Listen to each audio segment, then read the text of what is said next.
మరి ఎలా అని చెప్పేసి నేను ఎంతగా ఆలోచిస్తే, హే నిత్యానంద, నాకు ఒకే ఒక మార్గము కృష్ణ భక్తిని అందించటం కదా. కానీ ఈ భౌతిక జగత్తులో 6 రకాలైనటువంటి వారు హరినామాన్ని స్వీకరించాలి. ఈ కృష్ణ భక్తిని స్వీకరించారు.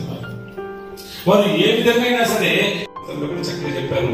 చైతన్య మంగళంలో కూడా బాగా చెప్పారు అనమాట. అయ్యా, ఎంత చెప్పినా సరే వీరికి ఈ భక్తి ఈ మార్గంలోకి రాలన్నమాట. మొట్టమొదటిగా ఎప్పుడూ నింద వేసేటువంటి వారు. మహాప్రభుడు వారు చెప్తున్నారు, ఎప్పుడు కూడా ఎవరండి? నింద వేసేటువంటి వారు. ఏంటి? ఏది చేసినా సరే ఏదో ఒక నింద వేయటం అనమాట.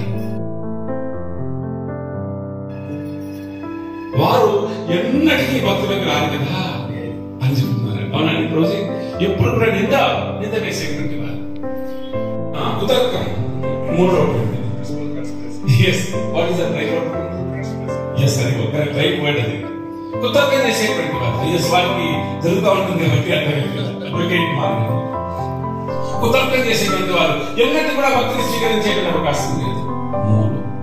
ఇక 4వది బాగా పట్టుకునే ప్రయత్నం చేయండి. కర్మకాండలో బాగా మునిగినటువంటి వారు ఎప్పుడు ఉద్యోగం చేసుకోవాలనుకుంటున్నారు. గుర్తు చేస్తున్నారు వారు నిత్యానందరికి. ఎందుకంటే అందరికి మహాప్రభు కంటే కూడా అందరికి ఎక్కువ ఇష్టమైనటువంటి వాళ్ళకి వెళ్తున్నారు అనమాట. గుంగులుగా ఉంటాయి, చాలా పొడుగ్గా ఉంటాయి, ఒత్తుగా ఉంటాయి. తర్వాత ఏ విధంగా అయితే తను జీవించే ఉండడానికి అవకాశం లేకుండా ఉండేది.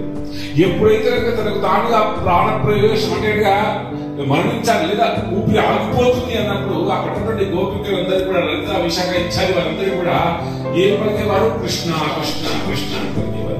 ఆ నామే ఊపిరిగా బ్రతుకుతుంది. అలా శ్రీమతి రాధారాన్ని బ్రతికించినటువంటి ఆ గోపికలు పుణ్యం వస్తుందా? వేస్తారు.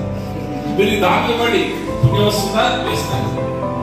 బ్రాహ్మణుడికి నమస్కారం చేయాలి, పుణ్యం వస్తుందా? వేస్తారు. పుణ్యం ప్రధానం. అలాంటి వారు ఎప్పుడు కూడా భక్తిని స్వీకరించే అవకాశం లేదు. మహాప్రభువులు చెప్తున్నారు, పుణ్యం అనేటువంటి దాన్ని ఉత్తమంగా